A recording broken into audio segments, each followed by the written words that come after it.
Bonjour à tous, j'espère que vous allez bien. On se retrouve aujourd'hui pour une vidéo idée de scénario que je me suis fait pour Fils de Kong, le prochain film du Monsterverse. Donc environ quelques semaines après les événements de Godzilla vs Kong, Monarch a commencé à établir des avant-postes dans la Terre creuse et ils y étudient Kong et diverses autres créatures, dont certaines qui viennent de Skull Island, qui se sont échappées dans la Terre creuse quand la tempête de Ghidorah a frappé l'île. Donc à un moment donné, nous voyons Kong hache à la main marcher à travers une prairie, passant à côté de cerfs de Skull Island et aussi de tigres spirituels qui passaient par là. Donc Kong s'arrête près d'un cours d'eau et s'abreuve. Mais à quelques mètres de lui, il aperçoit un baragon attaquer une famille de buffles de Skull Island.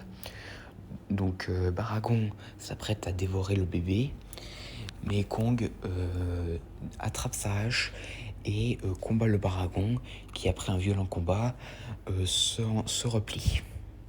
Donc après ça, il rencontre Gia, Nathan et Ilan Andrews, qui n'avaient pas vu depuis un moment. Donc du coup, il communique avec eux via le langage des signes.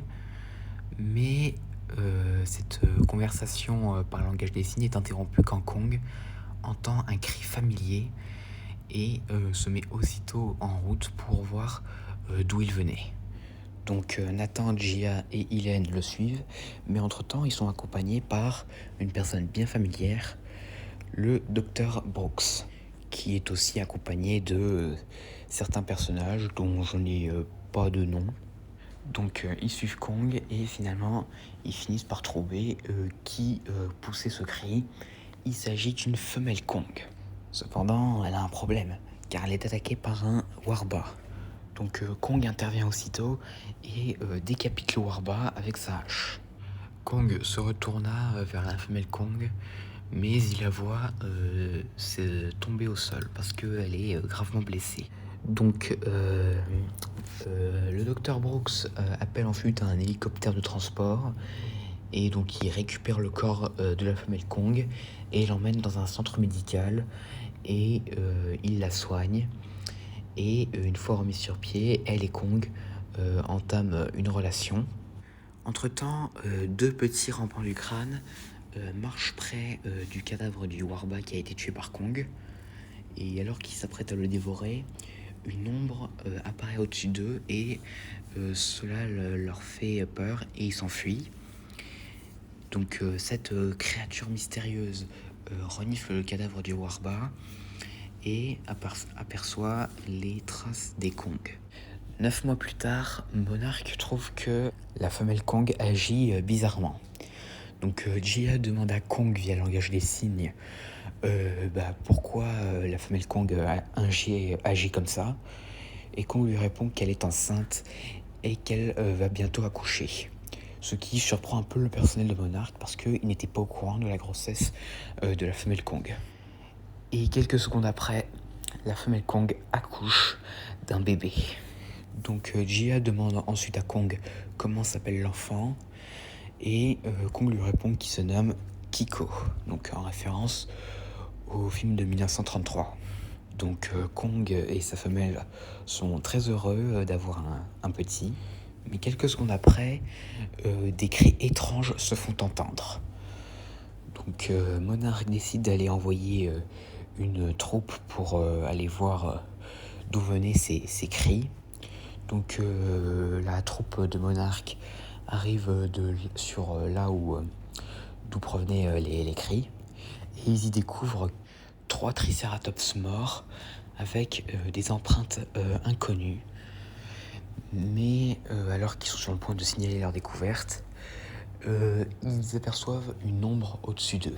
Et au-dessus d'eux se tient King César accompagné de 2 Gorosaurus, qui au passage semble être à son service. De King César je parle. Mais bref. Donc l'escouade de Monarch leur tire dessus, mais les Gorosaurus les tuent. et un seul survivant réussit à s'enfuir. Pendant ce temps, Kong et sa famille s'abreuvent avec d'autres créatures près d'un lac. Mais entre-temps, celui qui a échappé à King César et au Gorosaurus arrive. Donc du coup, Nathan l'interroge sur ce qui s'est passé et il lui dit ce qu'il a vu. Mais avant même qu'il puisse terminer sa phrase, il entend un autre rugissement et King César et les deux Gorosaurus arrivent au lac où se trouvent Kong et les autres créatures. Donc ils s'abreuvent aussi et au moment où ils partent, King César confronte Kong du regard. Entre-temps, la femelle Kong cherche son petit, mais elle ne le trouve pas. Donc pendant ce temps, Kiko s'est un peu éloigné de ses parents et s'amuse un peu à faire peur à des espèces d'araignées crabes là, enfin celles qui se font manger là dans Godzilla vs Kong là, je sais pas si vous savez là, mais bon. Mais là d'un coup, Kiko se retrouve confronté à une créature que son père avait déjà combattue, Camazotz. Donc Kiko prend peur en voyant une créature si cauchemardesque juste en face de lui.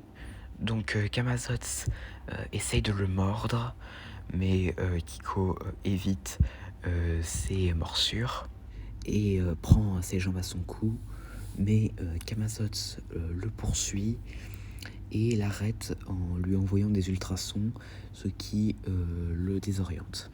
Donc Camazotz s'apprête à dévorer Kiko, mais là d'un coup, quelque chose attrape Camazotz par la queue et la balance dans un ravin. Mais elle n'est pas morte. Donc cette chose qui a envoyé Camazotz dans le ravin, c'est tout simplement King César qui avait suivi Kiko après qu'il se soit éloigné. Donc King César rencontre Kiko et s'apprête à demander à ses deux Gorosaurus qui l'accompagnent de le saisir. Mais là, la mère de Kiko intervient et affronte les deux Gorosaurus. Mais alors qu'elle a le dos tourné, King César en profite et la tue. Mais là, Kong arrive et en colère en voyant que King César avait tué sa compagne, l'attaque sauvagement avec sa hache, mais King César évite ses coups de hache et finalement il le désarme et le projette dans le ravin.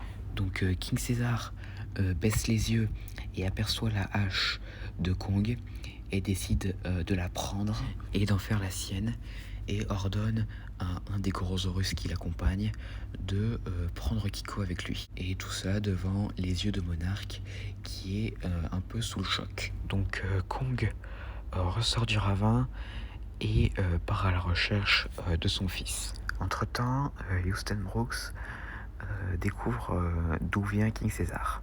À l'origine, c'était une créature qui vivait à la surface. Mais après la guerre entre les Godzilla et les Kong, les Godzilla lui ont offert le trône de la Terre creuse. Et il découvre aussi que ce King César a combattu le chef d'une meute de Gorosaurus et l'a tué et a pris le contrôle de cette meute en question. Et du coup, les Gorosaurus sont ses gardes du corps. Donc, entre-temps, Kong et Monarque découvrent là où se cache King César, dans un ancien temple qui était autrefois dédié à des Kong, dont King César a pris le contrôle.